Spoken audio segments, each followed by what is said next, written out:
Om Swastiastu, salam sejahtera bagi kita semua. Puji syukur saya panjatkan kehadirat Tuhan Yang Maha Esa. Atas berkat rahmatnya kita semua dapat berkumpul di sini. Terima kasih juga saya ucapkan kepada yang terhormat dosen penguji 1. Terima kasih kepada yang terhormat saya ucapkan kepada dosen penguji 2. Terima kasih juga kepada dosen pembimbing. Pada hari ini saya akan menyampaikan proposal penelitian yang berjudul Pengaruh Kualitas Pelayanan dan Fasilitas terhadap Kepuasan Pengunjung di Puri Hiromi Hotel Sanur. Di sini terdiri dari 3 bab. Yang pertama, pada bab 1 terdapat pendahuluan, latar belakang masalah, di mana menurut Peraturan Menteri Pariwisata dan Ekonomi Kreatif Nomor 53 Tahun 2013 tentang standar usaha hotel adalah usaha penyediaan akomodasi berupa kamar-kamar di dalam suatu bangunan yang dapat dilengkapi dengan jasa pelayanan makan dan minum, kegiatan hiburan atau fasilitas lain secara harian dengan tujuan memperoleh keuntungan. Sedangkan pengertian dari hotel sebagaimana dirumuskan dalam Undang-Undang Nomor 10 Tahun 2009 tentang kepariwisataan adalah salah satu bagian dari usaha pariwisata yang memberikan layanan berupa penyediaan akomodasi beserta pelayanan makanan dan minuman kepada para wisatawan. Dan pengertian dari usaha pariwisata sendiri adalah kegiatan yang bertujuan menyelenggarakan jasa pariwisata atau menyediakan atau mengusahakan objek dan daya tarik wisata.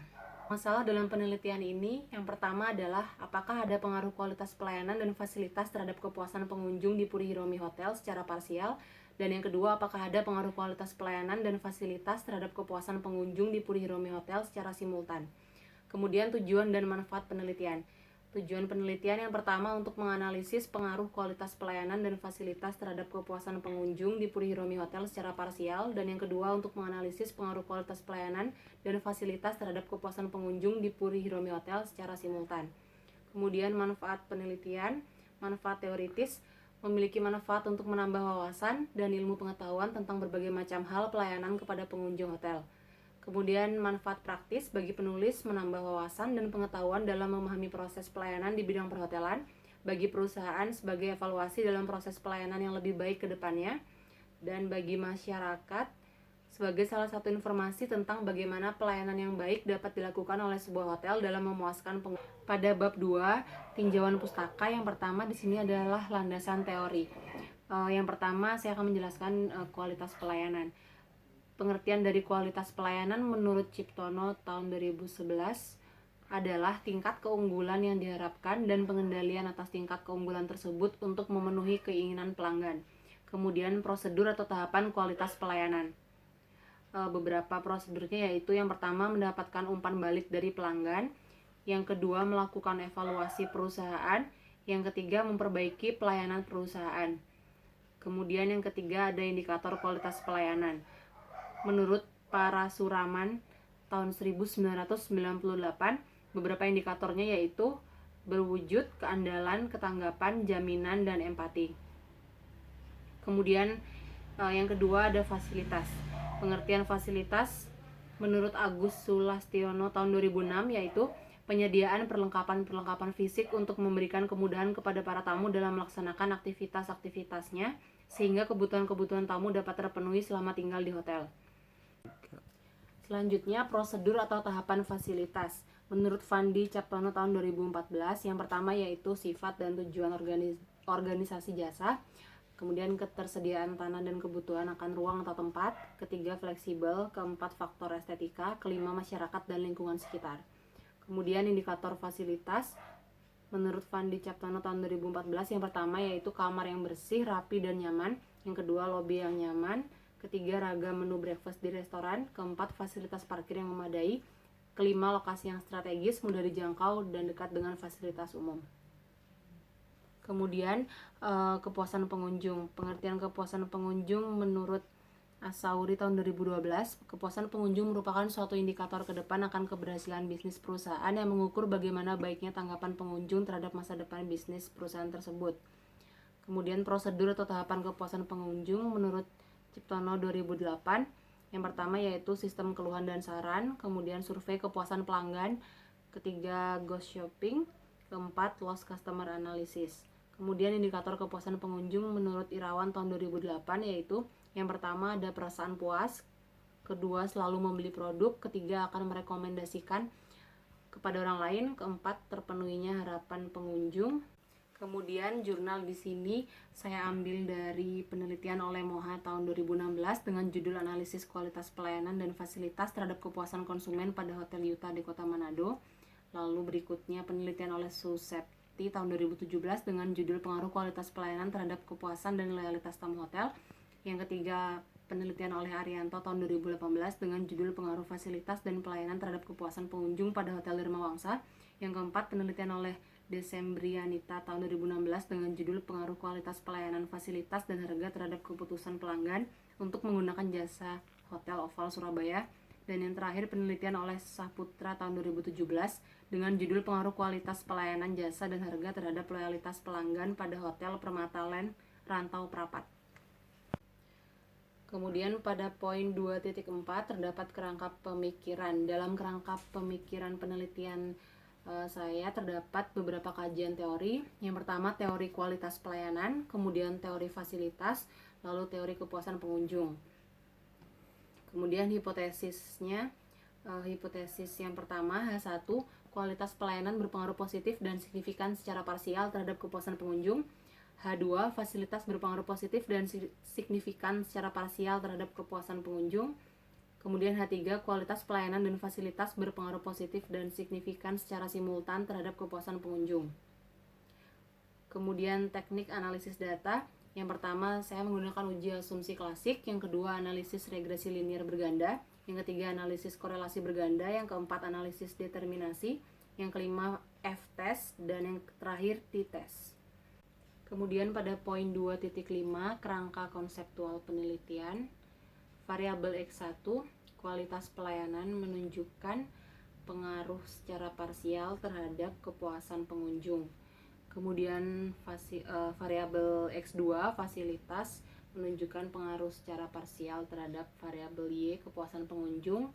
Dan kualitas pelayanan serta fasilitas di mana variabel X1 dan X2 berpengaruh secara simultan terhadap variabel Y, kepuasan pengunjung. Kemudian di bab 3 metodologi penelitian, yang pertama di sini saya menjelaskan desain penelitian. Di sini desain penelitian merupakan penelitian kuantitatif asosiatif yaitu tentang pengaruh kualitas pelayanan dan fasilitas terhadap kepuasan pengunjung di Puri Hiromi Hotel Sanur. Variabel penelitian dalam penelitian ini yaitu variabel X1 kualitas pelayanan, X2 fasilitas, dan variabel Y kepuasan pengunjung. Dengan demikian penelitian ini merupakan penelitian model regresi berganda. Kemudian lokasi dan objek penelitian. Lokasi penelitian di sini terletak di Puri Hiromi Hotel Sanur yang beralamat di Jalan Danau Tamblingan nomor 152 Sanur. Objek penelitiannya saya mengambil kategori operasional yaitu meneliti mengenai pengaruh kualitas pelayanan dan fasilitas terhadap kepuasan pengunjung di Puri Hiromi Hotel Sanur. Pada poin 3.3 identifikasi variabel. Di sini variabel X1 yaitu kualitas pelayanan, variabel X2 yaitu fasilitas, dan variabel Y yaitu kepuasan pengunjung. Pada poin 3.4 definisi operasional variabel. Variabel X1 yaitu kualitas pelayanan adalah tingkat keunggulan yang diharapkan dari pengandalian atas tingkat keunggulan tersebut untuk memenuhi keinginan pelanggan. Variabel X2 yaitu fasilitas adalah sumber daya fisik yang harus ada sebelum suatu jasa dapat ditawarkan kepada konsumen. Variabel Y yaitu kepuasan pengunjung adalah hasil yang dirasakan pembeli dari kinerja perusahaan yang memenuhi harapan mereka. Kemudian pada poin 3.5 populasi dan metode penentuan sampel. Populasi di sini adalah wilayah generalisasi yang terdiri atas objek atau subjek yang mempunyai karakteristik tertentu yang ditetapkan oleh peneliti untuk dipelajari dan kemudian ditarik kesimpulannya. Populasi dalam penelitian ini adalah di Puri Hiromi Hotel Sanur. Kemudian sampel adalah bagian dari jumlah dan karakteristik yang dimiliki oleh populasi tersebut. Didapatkan jumlah sampel pada penelitian ini sebesar 30 responden. Di poin 3.6 jenis data. Yang pertama berdasarkan sumber yaitu sumber data primer dan sumber data sekunder. Kemudian berdasarkan sifat, sumber data kuantitatif dan sumber data kualitatif. Kemudian di poin 3.7 teknik pengumpulan data. Di sini saya menggunakan yang pertama wawancara. Di sini saya menggunakan tanya jawab langsung dengan pengunjung, masyarakat maupun karyawan Hotel Puri Hiromi. Yang kedua ada observasi. Di sini dilakukan dengan mengamati kualitas pelayanan dan fasilitas yang dimiliki Puri Hiromi Hotel Sanur dalam mengetahui kepuasan yang dirasakan oleh pengunjung langsung ke lapangan. Kemudian ada kuesioner, lalu ada studi kepustakaan yang didapat dengan browsing di internet, membaca literatur, catatan perkuliahan, serta sumber-sumber lain yang relevan. Kemudian poin 3.8 di sini ada uji validitas dan reliabilitas instrumen penelitian. Di sini terdiri dari instrumen penelitian, kemudian validitas instrumen penelitian, dan reliabilitas instrumen penelitian. Pada poin 3.9 teknik analisa data. Teknik analisis data adalah cara yang digunakan oleh penulis untuk menganalisis atau membahas data penelitian agar permasalahan penelitian dapat terjawab. Di sini teknik analisis pada dasarnya terbagi dalam dua bentuk. Yang pertama, teknik analisis data kuantitatif. Teknik analisis data kuantitatif itu dibagi menjadi dua, antara lain jika menggunakan data statistik deskriptif dan jika menggunakan data statistik inferensial. Kemudian di sini ada uji asumsi klasik,